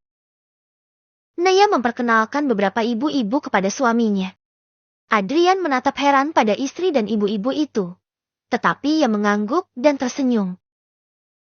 Salam kenal. Ucapnya. Salam kenal juga. Masnya pokoknya gak akan nyesel mempunyai istri Neya. Neya itu anaknya rajin, pekerja keras. Baktinya ke suami dan mertua sangat luar biasa. Hanya saja dulu suami dan mertuanya saja yang kelewat solim. Masnya harus tulus dan sayang pada Neya. Jangan lupa kasih nafkah juga. Nafkah adalah hak para istri. Pokoknya mah jangan pelit-pelit sama istri. Pelit ke istri sama aja memperseret rejeki. Celoteh Bu Suci menasehati. Bener Mas, Masnya kan dokter tuh. Otomatis hajinya berjuta-juta. Jangan sampai ya kasih nafkah cuma 25.000 ke Neya. Awas aja kalau kami dengar Neya cuma dikasih uang belanja segitu lagi. Kami akan datang dan bakal gebukin Masnya. Gak terima pokoknya kami tuh melihat Neya menderita lagi. Imbu yang lain. Mereka seperti itu karena sangat menyayangi Neya. Mereka iba dan kasihan ketika dulu melihat Neya yang serba kekurangan padahal bersuamikan pengawas pabrik. Ya gak mungkin kekurangan lah. Kalau suaminya pelit kan Neya udah punya usaha sendiri. Dan lagi, Neya sekarang udah kerja kantoran loh. Memegang usaha kakeknya yang kaya raya itu. Neya sekarang duitnya tuh udah banyak. Sambung yang lain. Ya tapi walau begitu, istri tetap wajib dinafkahi. Terlepas istri itu banyak duit atau tidak. Bantah yang lain lagi. Akhirnya mereka pun ribut sendiri mengenai nafkah Neya. Neya pun meringis malu. Ibu-ibu, tenang ya. Suamiku yang sekarang gak seperti mantan suamiku terdahulu kok. Mas Rian itu sangat loyal. Ucap Neya berusaha menengahi, walau pada kenyataannya ia belum tahu karena baru saja sah menjadi istrinya Adrian. Benar, rencananya saya akan memberikan seluruh gaji saya untuk Neya kelola. Saya tidak akan membuat istriku menderita. Saya janji akan membahagiakan Neya secara lahir dan batin. Imbu Adrian terpaksa memberitahukan rencananya itu. Wah, bagus-bagus. Ketahuilah anak muda. Semakin suami roa ke istri, maka semakin besar juga rezekinya. Jalan rezeki pun dipermudah. Seloroh salah satunya. Neya dan Adrian mengangguk saja. Dari kejauhan, Bu Diana memperhatikan semuanya. Ternyata bukan hanya kepadaku dia mau berteman. Ternyata temannya kebanyakan juga para ibu-ibu. Unik sekali menantuku itu. Gumam Bu Diana sembari tersenyum dan geleng-geleng kepala. Brak. Agah. Kak Adrian, aku tidak rela melihatmu menikah dengan wanita lain. Aku tidak rela. Aku sakit hati. Huhuhu. Bianca membanting ponselnya ke lantai sampai ponselnya itu hancur berantakan. Ia baru saja melihat histori dari salah satu sepupu Adrian yang kebetulan berteman akrab dengannya. Sakit sekali, Kak Adrian. Aku sakit melihatmu bersanding dengan yang lain. Tidak bisakah kamu menikahiku juga? Hiks. Bianca pun mulai menangis terisak-isak meratapi lelaki yang ia cintai sejak kecil itu telah bersanding dengan wanita lain. Acara pagi ini selesai tepat pada pukul 12 siang. Para tamu undangan pun perlahan undur diri. Pulang ke rumah masing-masing, beristirahat sebentar sebelum nanti malam kembali menghadiri puncak resepsi Neya dan Adrian. Kini tinggal kedua pengantin dan keluarga dekat. Setelah makan siang bersama, Neya dan Adrian diarahkan untuk beristirahat. Masih ada waktu. Kalian bisa istirahat sejenak sebelum nanti pukul 3 Neya akan dirias kembali. Seru Nyonya Ruby. Iya nenek, kalau begitu kami pamit dulu ya. Neya berpamitan. Ses, Yan, ingat jangan di-unboxing dulu. Kalian masih harus melakukan resepsi. Celetuk Vino, teman dekat Adrian. Rian melengos saja, enggan menjawab. Sementara Neya yang ada di samping Rian tertunduk malu. Abaikan dia sayang, dia orangnya memang usil. Cetus Rian menenangkan istrinya.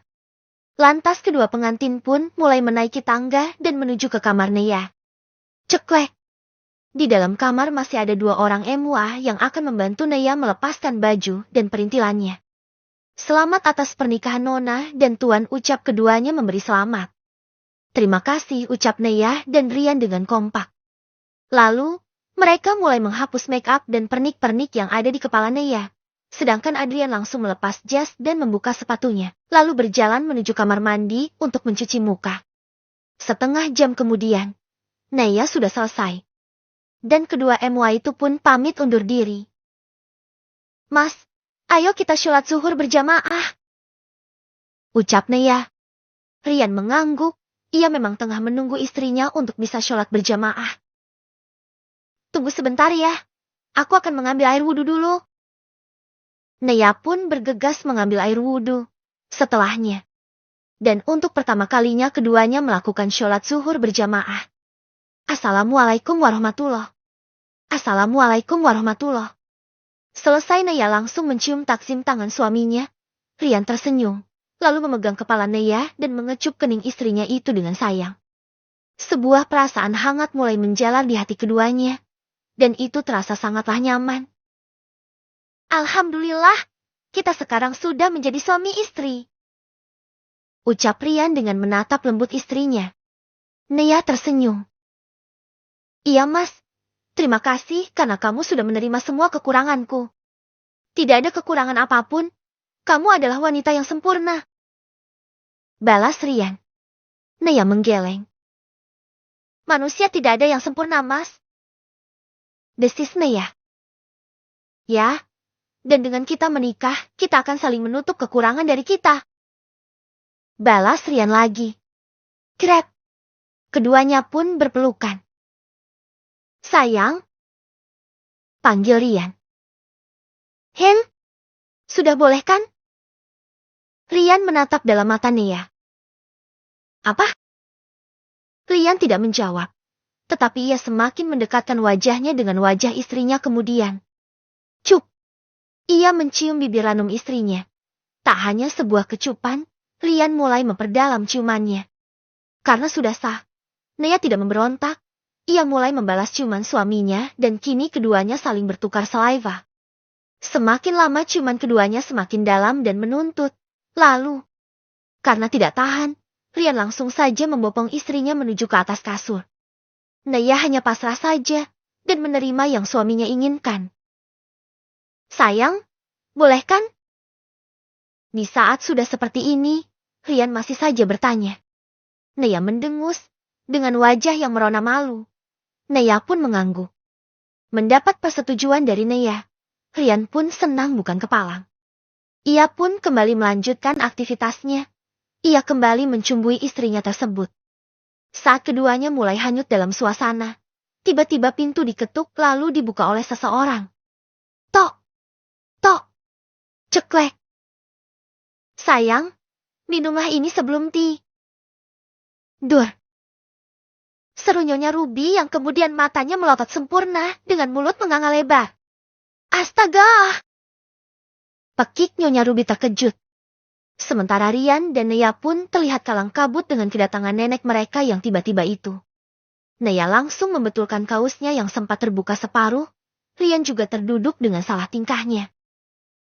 Maaf. Nenek tidak sengaja. Nenek gak tahu kalau kalian lagi Celetuk Nyonya Ruby yang juga salah tingkah. Nyonya Ruby meringis tak enak hati, karena telah mengganggu kedua pengantin baru itu. Wajah kedua pengantin baru itu pun memerah karena malu. Malu sekali aksi keduanya dipergoki oleh sang nenek. Tapi, bukankah tadi nenek menyuruh kalian untuk beristirahat? Kenapa kalian malah? Nyonya Ruby tak jeti melanjutkan perkataannya. Ya sudahlah, terserah kalian saja. Nenek sangat mengerti darah muda seperti kalian ini. Ini, nenek kesini membawakan jus segar untuk kalian. Jus ini kaya akan sayur dan buah. Sangat bagus untuk menjaga stamina kalian. Terlebih nanti malam kalian masih ada resepsi. Saran nenek, simpan tenaga kalian untuk resepsi malam nanti. Karena tamu undangan ada ribuan. Nenek pamit.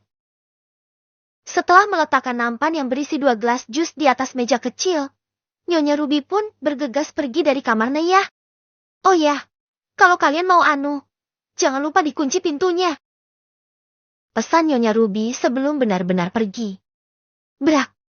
Nyonya Ruby menutup pintu dan tidak terlihat lagi. Setelah kepergian neneknya, Neya pun langsung memukul lengan Rian beberapa kali, kemudian ia menenggelamkan wajahnya di bantal. Mas, harusnya Mas sabar dong. Nenek jadi lihat kan? Aduh, malunya aku. Neya merasa sangat malu sekali setelah kepergok neneknya. Kok jadi mas? Nenek saja yang main nyelonong masuk saja sayang. Rian berusaha membela dirinya. Pasti nenek ngiranya kita ini lagi mau tidur. Makanya dia langsung masuk begitu. Balas Neya seraya mendengus. Rian menggaruk tengkuknya yang mendadak gatal itu. Mas pun malu sayang. Cicit Rian. Lalu, yang tadi bagaimana? Tanya Rian lagi. Apanya? Neya menatap tidak mengerti. Yang tadi, apa kita lanjutkan lagi? Tanggung loh.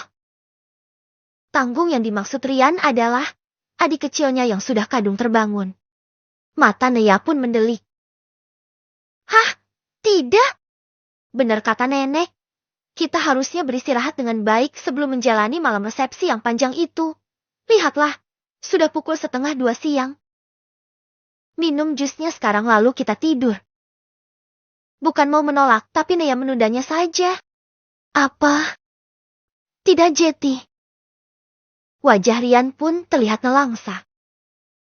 Ini minumlah. Setelah itu tidur siang. Neya menyodorkan jus yang dibawakan oleh neneknya tadi kepada Adrian. Rian menerimanya lalu keduanya meminum jus penunjang stamina itu bersama-sama. Setelah habis Neya langsung bersiap untuk tidur. Sayang. Rian merengek. Tidur mas. Neya pun menenggelamkan wajahnya di balik selimut. Rian pun menghela nafasnya gusar. Haya ampun. Ini gara-gara nenek yang datangnya tidak tahu Siko. Harusnya kan tadi kami bisa main sebentar sebelum resepsi. Gerutu Rian, yang akhirnya memilih untuk tidur juga. Tetapi ia kesulitan tidur karena yang di bawah sana sudah kadung terbangun. Dan hampir 1 jam berusaha dengan sangat keras. Akhirnya Rian pun terlelap juga. Malam puncak pernikahan Neya dan Adrian pun akhirnya tiba juga. Kini setelah beristirahat sejenak, Neya dan Adrian langsung menuju ke hotel di mana resepsi mereka diselenggarakan. Sampai di sana Neya langsung didandani oleh Emwa, begitupun dengan Adrian. Tak ketinggalan Nanda Nyonya Ruby dan beberapa keluarga yang lain juga bersiap di sana. Mereka juga didandani beberapa Emwa. Dan setelah 2 jam lebih, akhirnya Neya sudah selesai didandani. Kali ini Neya mengenakan gaun berwarna biru muda. Gaun yang sangat indah ala-ala princess negeri dongeng. Rambutnya yang panjang digerai dengan indahnya, yang dimana di ujungnya terlihat kerli-kerli menjuntai. Ada sebuah mahkota kecil diletakkan di atas kepala Neya. Neya terlihat sangat cantik sekali malam ini. Adrian sendiri jugalah terlihat sangat tampan dan gagah, berbalut jas dengan warna yang senada dengan gaun yang dikenakan Neya. Kau seperti berbinai. Cantik dan imut sekali. Lagi-lagi Nanda memuji. Benarkah? Neya memandang dirinya sendiri di depan cermin. Temanmu benar, kau sangat cantik. Imbuh Nyonya Ruby. Sebelum masuk ke dalam pesta, ayo kita berfoto dulu, Nei. Seru Nanda. Baiklah. Nanda pun meminta pada salah satu Emwa untuk memfoto dirinya bersama dengan Neya. Setelah puas foto berdua lalu Rian dan Nyonya Ruby pun bergabung. Permisi, sudah waktunya kedua pengantin untuk masuk ke aula pesta. Seru salah satu petugas wow. Sudah waktunya, Nei. Kami tunggu di sana ya. Seru Nanda yang kemudian langsung menggandeng Nyonya Ruby untuk masuk ke dalam aula terlebih dahulu. Neya dan Adrian pun diarahkan untuk bersiap masuk ke dalam. Inilah kedua pengantin kita, Sang Raja dan Sang Ratu kita malam ini. Tuan Adrian dan juga Nona Kanaya Putri. Seru MC mempersilahkan kedua pengantin untuk masuk. Dengan menggandeng lengan suaminya, Neya dan Adrian pun mulai memasuki ballroom. Prok, prok, prok. Suara tepuk tangan terdengar riuh, dan juga ada musik yang mengiringi langkah kedua pengantin itu. Semua para tamu undangan pun merasa takjub dengan ketampanan Rian dan kecantikan Kanaya. Mereka berdua telah benar-benar menjadi seorang raja dan ratu malam ini. Nanda dan ibu-ibu yang menjadi teman Neya, menatap haru pada Kanaya yang sudah mendapatkan kebahagiaannya itu. Mereka semua adalah saksi bisu bagaimana susah dan tersiksanya Neya di masa lalu. Dan sekarang mereka bahagia bisa melihat Neya berbahagia dengan keluarga baru dan juga suami baru. Semoga kali ini kamu benar-benar bahagia, Neya. Sahabat sejatiku. Gumam Nanda merasa senang sekaligus haru. Acara berlangsung dengan sangat lancar. Para tamu undangan juga terlihat puas. Puas dengan dekorasi pesta pun puas dengan makanan yang dihidangkan. Tuan Guntur sangat totalitas dalam mengadakan pesta ini. Pesta ini sudahlah sempurna dengan segala kemewahannya.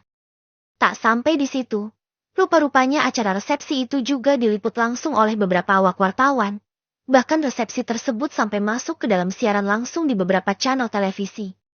Dunia maya pun heboh akan pernikahan seorang cucu konglomerat itu. Dan hal tersebut sudah sampai di telinga Ayu dan Aris. Riz, lihatlah. Kenapa Mbak Neya bisa masuk ke dalam TV? Tanya Ayu terlihat sangat bingung, sekaligus iri. Ya bisalah. Kau tidak dengar tadi kalau Mbak Neya itu cucunya orang terpandang?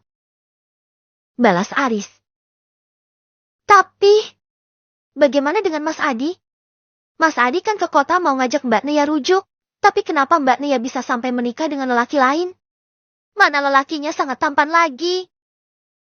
Gerutu Ayu, yang merasa sangat iri sekali dengan nasib beruntung mantan kakak iparnya itu. Cih, hanya keledai bodoh yang mau masuk ke dalam lubang yang sama.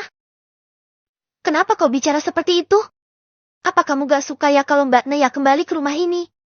Bukankah dari dulu kau menyukainya sebagai kakak ipar? Harusnya kamu mendukung dong Mas Adi dan Mbak Neya kembali rujuk.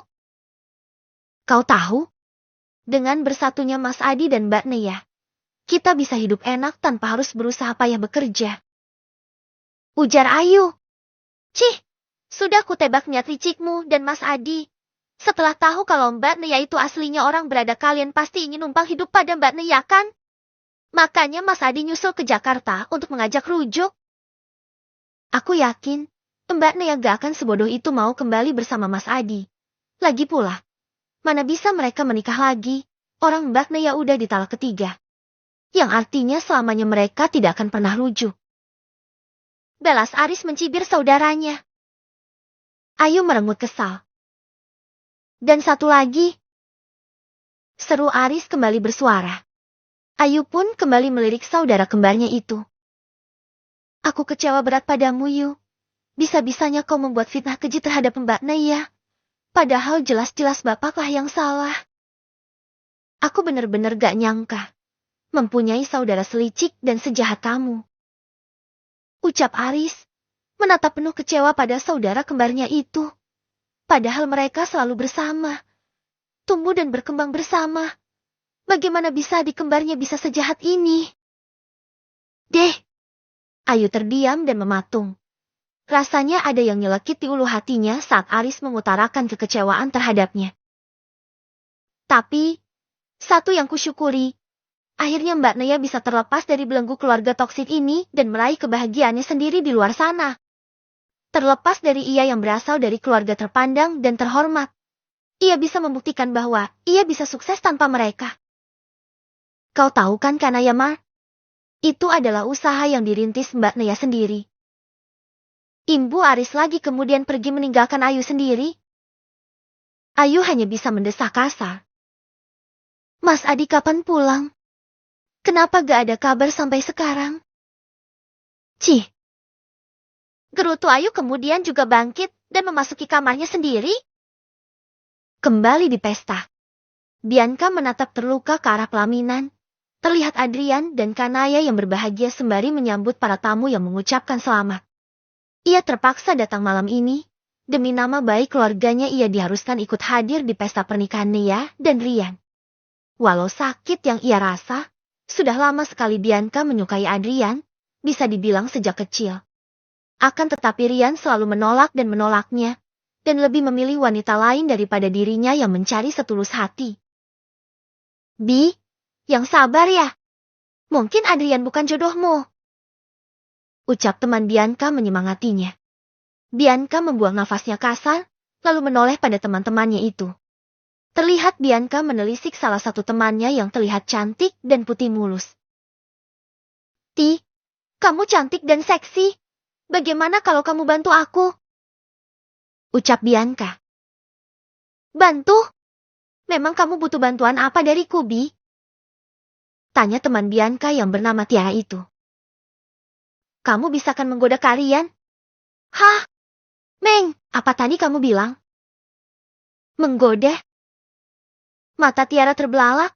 Gadis itu terlihat syok dengan permintaan Bianca.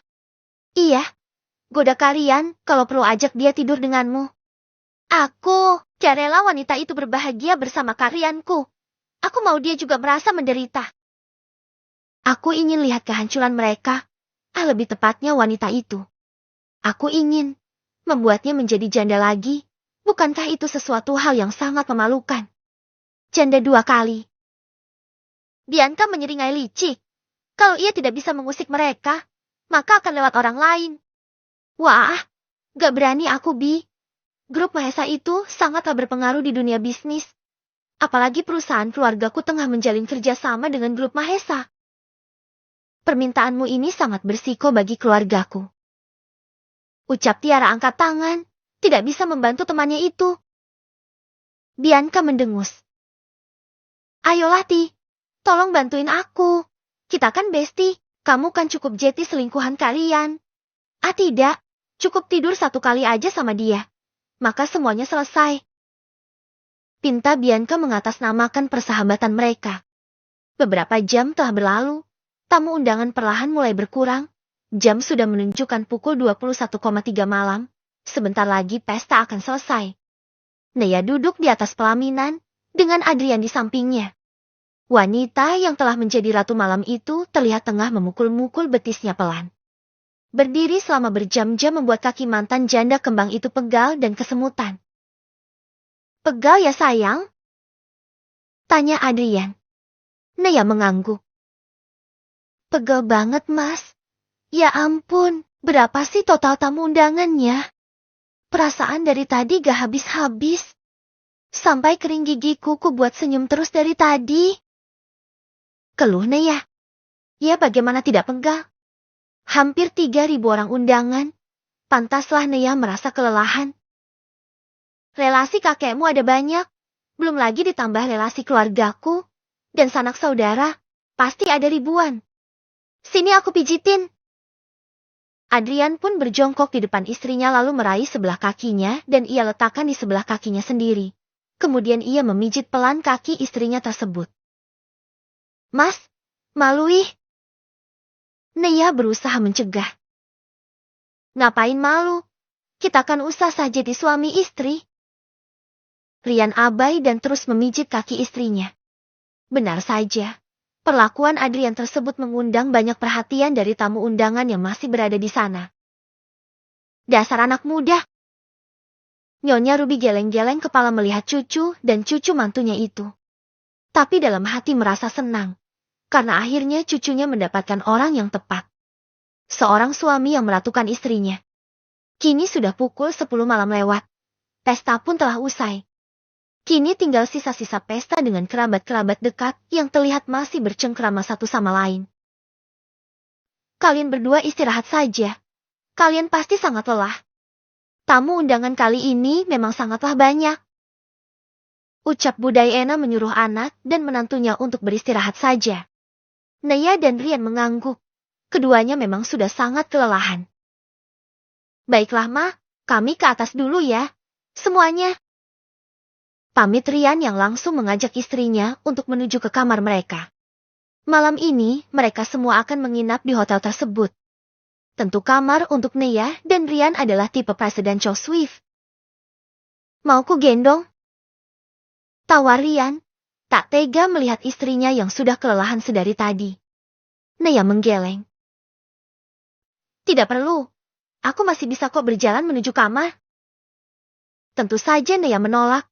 Mana mungkin Naya mau digendong di muka umum seperti ini. Ya, walaupun keadaan sedang sepi. Tapi tetap saja Naya merasa malu.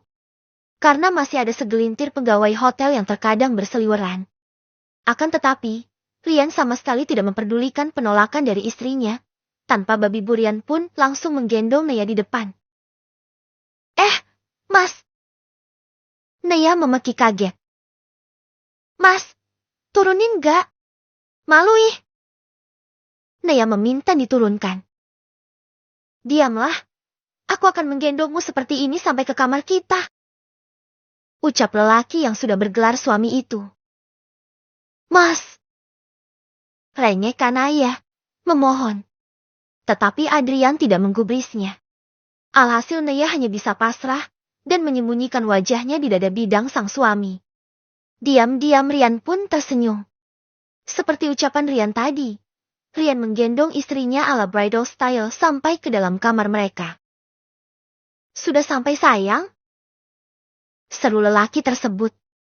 Naya melirik. Benar saja ternyata mereka sudah sampai. Akan tetapi, Naya malah mematung. Ia menatap tanpa berkedip keadaan kamarnya tersebut. Terlihat kamar yang sudah dihias dengan sangat cantik. Keadaan terlihat remang-remang. Hanya lilin-lilin yang menjadi penerangan kamar tersebut. Dan lagi, taburan bunga mawar merah di atas kasur dengan berbentuk love di tengah-tengahnya. Jangan lupakan dua handuk yang dibentuk love juga. Dulu, kalau Naya melihat pemandangan kamar tersebut hanya saat di TV-TV. Kini ia melihatnya secara langsung. Sebuah kamar pengantin yang menakjubkan. Kau suka? Misik Rian, tepat di daun terlihat istrinya. Dan membuat istrinya menjadi merinding seketika. Suka, Mas. Mendadak Naya menjadi gugup luar biasa. Bisa dibilang ini adalah malam pertamanya mereka. Rian pun membawa Naya ke arah ranjang, dan mendudukkan istrinya di atas sana lalu ia mengungkungnya. Deh. Jantung Naya berdetak tidak karuan. Apakah ini saatnya ia memberikan tubuhnya untuk suaminya? Rian menatap sayu wajah istrinya itu. Malam ini adalah malam pengantin kita. Bolehkan aku meminta hakku wahai istriku? Tanya Rian. Klek. Naya menelan ludahnya dengan susah payah. Mungkin memang sudah waktunya. Jadi Naya pun mengangguk pelan. Rian yang melihatnya pun tersenyum. Lalu ia pun mulai mendekatkan wajahnya dengan wajah sang istri. Tunggu. Naya mencegah.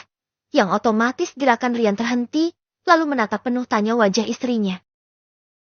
Aku butuh ke kamar mandi, Mas. Cicit Naya. Rian pun beringsut dan duduk di samping istrinya. Baiklah, aku akan menunggumu. Seru Rian, berusaha untuk sabar. Terima kasih.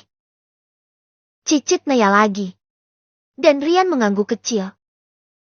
Mas. Naya menoleh. Bisa tolong, bukakan resleting gaun ini. Pinta Naya. Rian tersenyum dan mengangguk, lalu membuka resleting gaun istrinya yang panjang itu. Glek-glek. Mata Rian terbelakang dengan jakun yang naik turun saat melihat punggung mulus milik istrinya. Mas, aku bebersih dulu sebentar. Menyadari tatapan lapar suaminya, Naya pun langsung ngacir masuk ke kamar mandi.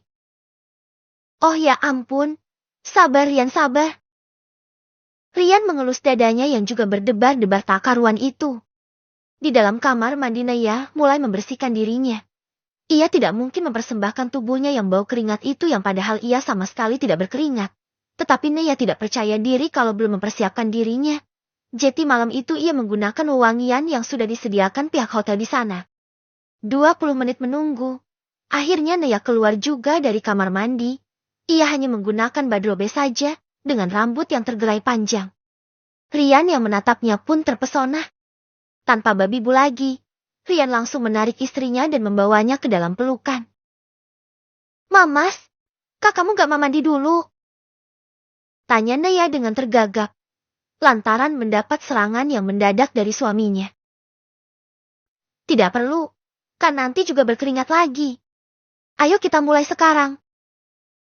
Setelah mengatakan itu, Rian dengan tidak sabarnya melahap bibir ranum istrinya. Naya memukul pelan dada suaminya itu. Ada apa lagi sayang? Rian melepas sejenak dan menatap istrinya dengan mata yang menyala-nyala. Bismillah dulu atuh mas, main serobot aja. Berdoa dulu agar anak kita kelak jauh dari gangguan setan. Kau tegur Naya sedikit menunduk takut, ngeri juga dengan tatapan suaminya. Oh iya lupa. Baiklah. Kita berdoa bersama-sama ya. Agar calon anak kita menjadi anak yang soleh-solehah. Rian pun meletakkan telapak tangannya di ubun-ubun istrinya. Mulutnya pun mulai melafalkan doa. Setelah selesai Rian pun mulai mengeksekusi istrinya lagi. Naya yang awalnya malu-malu pun kini malah lebih agresif. Ia sedikit gemas lantaran Rian rupanya masih cukup polos. Kurang pro kalau kata dia mah. Wah, istriku memang hebat. Ajarin Mas dong adik sayang. Puji Rian tetapi terdengar seperti godaan bagi Naya. Plak. Spontan Naya memukul lengan suaminya. Bisa diam tidak? Bentaknya. Hehehe. Maaf. Ya udah. Ayo lanjutkan. Rian pun mode pasrah. Gak mau. Giliran kamu. Naya yang ngambek pun malah turun. Tetapi Rian tak membiarkannya begitu saja. Dia pun mengambil alih permainan. Malam itu tak hanya sekali, tetapi keduanya melakukannya berkali-kali. Rian yang masih penasaran dengan rasa baru yang dirasakannya itu, dan Naya yang sudah lama tidak melakukannya pun merasa malam itu sebagai ajang balas dendam. Tetapi satu hal yang dapat Naya rasakan. Naya merasa sangat puas dengan suami perjakanya itu. Dan keduanya baru berhenti setelah jam menunjukkan di angka 3 pagi. Mereka yang sudah sangat kelelahan pun langsung terlelap dengan berpelukan satu sama lain. Kring! Kring! Kring! Tidur keduanya terganggu mendengar bunyi alarm dari ponsel Naya. Naya mulai membuka mata dan meraih ponsel yang ada di atas nakas dan terlihat jam sudah menunjukkan pukul 4:30 pagi. Waktunya untuk sholat subuh.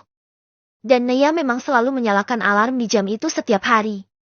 Ia menoleh dan melihat Rian yang tengah menatap dirinya. Mata Rian terlihat sayu. Pertama lelaki itu masihlah mengantuk.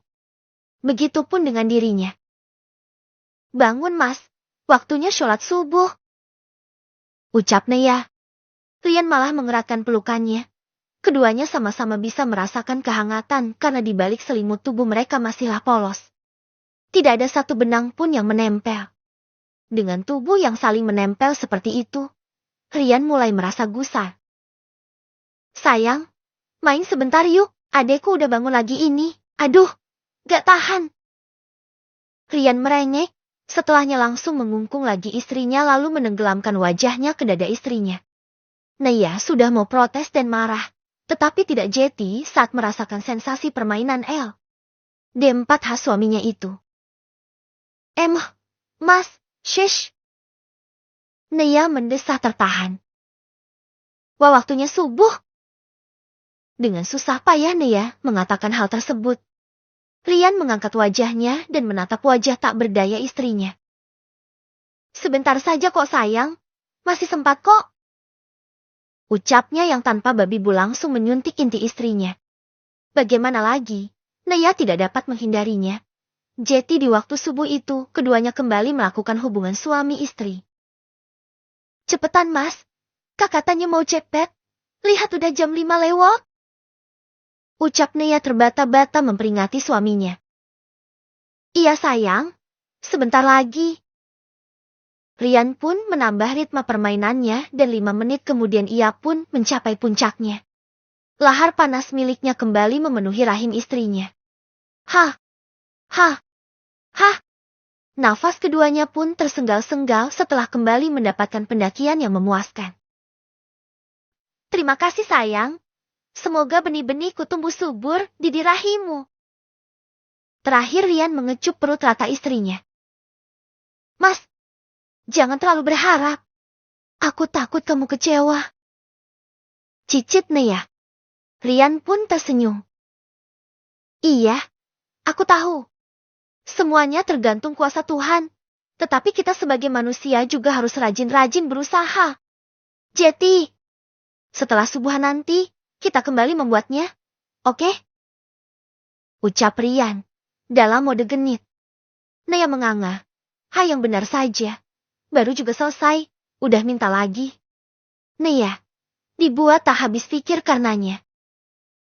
Mas, Naya sudah mau protes. Tetapi Rian langsung menempelkan jari telunjuknya di bibir ranum istrinya. Ses, diam. Ayo kita mandi. Waktu subuh sebentar lagi terlewat. Potong Rian memperingati. Nea memberengut kesal. Cih, memang siapa yang membuat kita terlambat subuhan? Ketusnya dengan bibir yang manyun.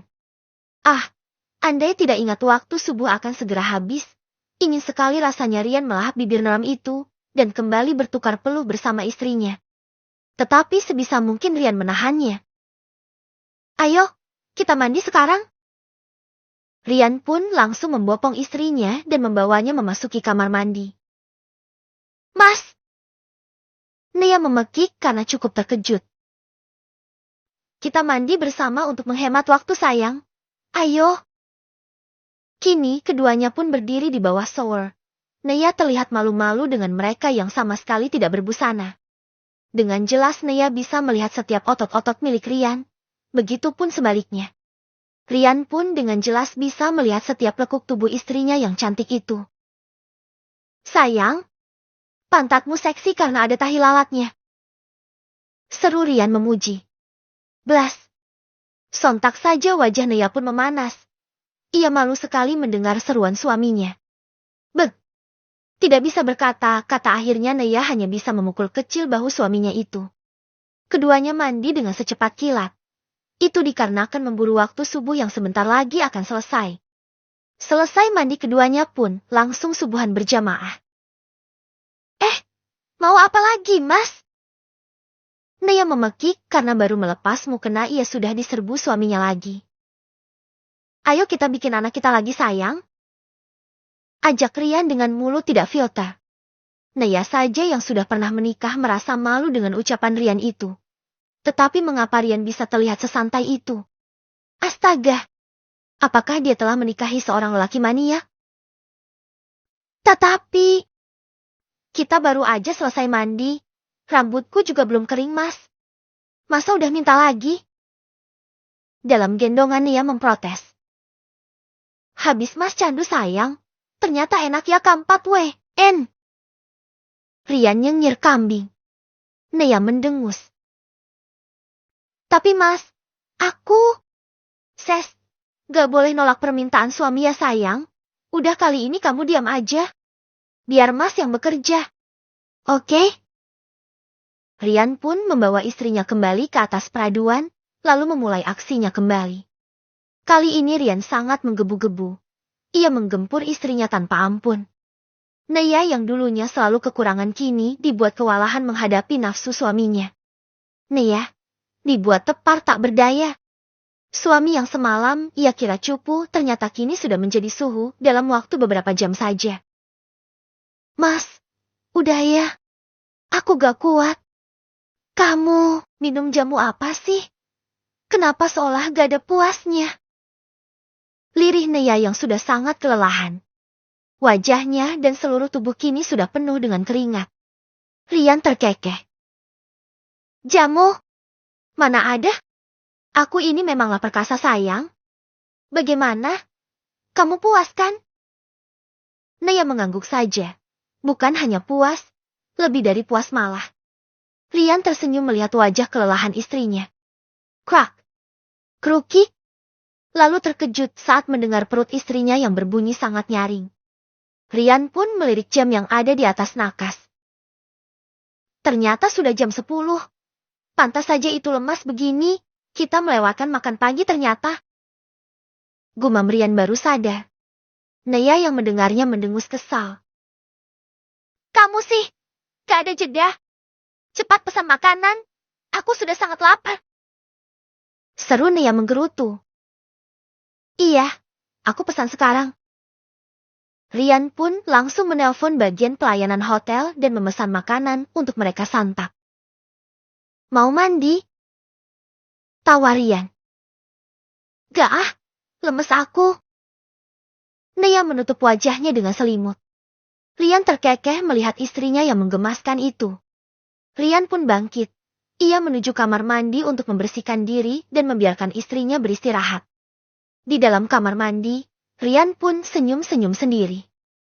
Saat ini ia merasa sangat bahagia sekali setelah bisa mempersuntingkan ayah dan bisa menghabiskan malam yang panjang dengan wanita tersebut. Kenapa rasanya masih kurang ya? Ingin sekali mengulanginya lagi. Tapi, kasihan istriku. Gumam Rian sembari menatap nanar miliknya yang di bawah sana yang tahu-tahu kembali terbangun. Ya ampun, gak nyangka ternyata aku bisa sebuas ini. Gumam Rian lagi, merasa sangat bangga akan dirinya sendiri. Rian segera menyelesaikan ritual mandinya, lalu keluar dan mengenakan baju yang baru. Tak lama terdengar bel berbunyi, yang ia yakini itu adalah pelayanan yang mengantarkan makanan. Benar saja, saat ia membuka pintu, ternyata memang pelayan hotel. Setelah semua makanan ditata rapi di atas meja, tak lupa Rian memberikan tips untuk pelayan tersebut. Terima kasih Tuan, semoga hari Anda menyenangkan. Pamit pelayan undur diri. Rian mengangguk saja. Setelah pintu ia tutup rapat. Ia menghampiri istrinya. Terlihat Nea yang sudah terlelap. Ia jadi tak tega untuk membangunkannya. Tetapi istrinya harus makan, kalau tidak perut istrinya akan sakit terkena meh. Sayang, bangun. Ayo makan dulu. Setelah itu baru lanjutkan tidur. Dengan pelan Rian mencoba membangunkan istrinya. Dengan setengah mengantuk, Nea bangun dan Rian dengan sigap memakainya kimono di tubuh istrinya. Lalu Rian dengan telaten melayani istrinya yang lemas kelaparan karena perbuatannya itu. Selesai makan Nea kembali tidur. Dan Rian membiarkan karena sadar kalau istrinya butuh istirahat. Istirahatlah sayang, sebelum nanti kita merajut kasih kembali. Ucap Rian pelan dengan bibir yang menyeringai. Lalu ia pun ikut membaringkan tubuh dan memeluk istrinya dengan erat. Dan keduanya pun terlelap memasuki alam mimpi yang indah. Di lantai bawah, Tuan Guntur tak hentinya menggerutu. Astaga, mereka pun melewatkan makan siang. Gerutu Tuan Guntur, jam sudah menunjukkan pukul 1 siang, dan di atas sana Nea dan Rian masih tertidur pula setelah hampir semalaman ditambah pagi tadi melakukan hubungan suami istri. Nyonya Ruby, Bu Diana dan juga Pak Hendra pun terkekeh mendengar gerutuan Tuan Guntur itu. Papa ini, kayak gak pernah muda aja. Timpal Nyonya Ruby yang ikut menggerutu, tetapi ditujukan untuk suaminya. Biar saja mereka menghabiskan waktu bersama Tuan, bukankah itu malah bagus? Hal itu berpotensi dengan kita yang akan mendapatkan cucu. Sambung Pak Hendra berseloroh. Mendengar kata cucu alias cicit, Tuan Guntur pun terlihat bersemangat. Benar juga, mereka memang harus sering-sering bercocok tanam. Akan sangat membahagiakan kalau aku bisa menimang cicit di sisa-sisa akhir hayatku. Seru Tuan Guntur tidak jadi kesal. Tuan Anda bicara apa? Saya yakin Anda masih bisa untuk menimang cicit. Sahut Bu Diana. Umur siapa yang tahu kan? Terlebih kami sudah tua. Sudah mulai sakit-sakitan. Saya berpesan, jika kami sudah tiada nanti, tolong kalian sayangi dan lindungi cucu kami Kanaya. Di dunia ini, hanya kami yang ia punya. Pesan Tuan Guntur dan diangguki setuju oleh Nyonya Ruby. Benar, cucuku. Kanaya, dari kecil dia sudah sangat menderita. Tolong sayangi dia seperti anak kalian sendiri. Imbuh Nyonya Ruby yang tiba-tiba raut wajahnya menjadi sedih. Bu Diana dan Pak Hendra pun saling pandang. Tuan Nyonya, kalian tenang saja. Ada dan tidak adanya kalian, kami akan menyayangi Nea selayaknya putri kami sendiri. Dia adalah wanita yang dicintai putra kami. Dia juga sudah menjadi bagian dari kami dan kami juga sudah menganggapnya putri di keluarga Mahendra. Ucap Pak Mahendra dan Bu Diana pun mengangguk membenarkan. Sembari tersenyum hangat. Terlepas dari status Nea sebagai pewaris, Bu Diana memang sudah menyukai Nea dan mulai menyayanginya.